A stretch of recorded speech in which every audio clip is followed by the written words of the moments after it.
কেউ কখনো পূজায় যাবা না? পূজায় যাবা? জোরে বলো।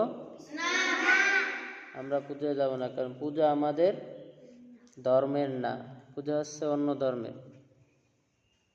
ওই যে দেখো না, বলছে পূজা আর রোজা সমান, বলো নাউজুবিল্লাহ। পূজা আর রোজা সমান হতে পারে? পূজা হচ্ছে হিন্দুদের আর রোজা হচ্ছে মুসলিমদের। রোজায় কি করি আমরা?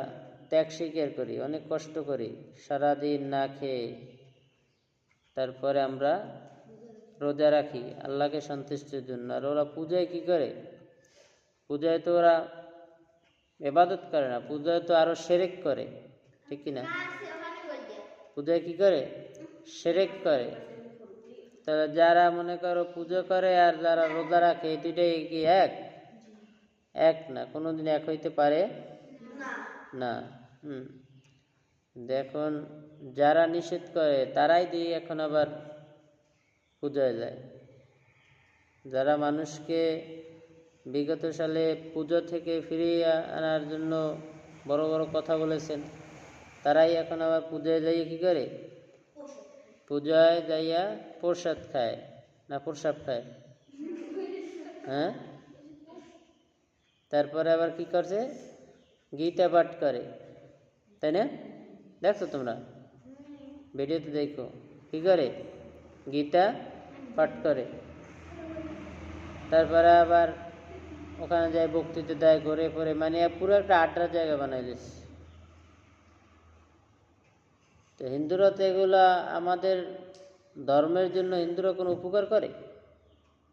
আমাদের এই যে মসজিদ বলো, মাদ্রাসা বলো, এই মাদ্রাসাগুলোকে হিন্দুরা এসে কোনো সময় পাহারা দেয়? কোনো উপকার করে? যদি আজকে মনে করো পৃথিবীর সব মসজিদ ধ্বংস হয়ে যায়, হিন্দুরা আসবে একদিন, হিন্দুরা কিন্তু আরো কি করবে? খুশি হবে, তাই না? ওরা আরো খুশি হবে, তাই না? তাহলে আমরা মুসলিম হয়ে, শ্রেষ্ঠ ধর্মের জাতি হয়ে, হ্যাঁ, শ্রেষ্ঠ ধর্মের অনুসারী হয়ে, এরপর আমরা কেন অন্য একটা শিরকি ধর্মে, যে ধর্মের ভিতরে এ টু জেড সবই শিরক, সেই ধর্মের ভিতরে আমরা কেন যাই?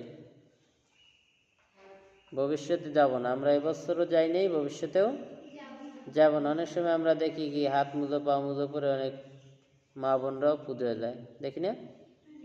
হ্যাঁ, দেখছো তোমরা কখনো? দেখো নাই? দেখবা, তোমরা তো যাও নাই, দেখবা কেমনে? আমি একদিন গাড়িতে আসতেছি, তো দেখলাম যে অনেকেই হাত মুজো পা মুজো করে এরপরে পূজায় যাচ্ছে, পূজার অনুষ্ঠানের পাশে ঘুরতেছে, কিছু কিনতেছে, খাইতেছে, তাই না? তাহলে আমরা তো যে কোনো সময় একটা জিনিস ইচ্ছে করলে কিনতে পারি, খাইতে পারি, তাই না? তাহলে আমাদের ওই সময় কেন ওইটা করতে হইবে? মানে মানুষের এখন ভিতরে ইসলাম বলতে, দিন বলতে আর ওই আল্লাহর প্রতি কোনো ভয় নেই, আছে?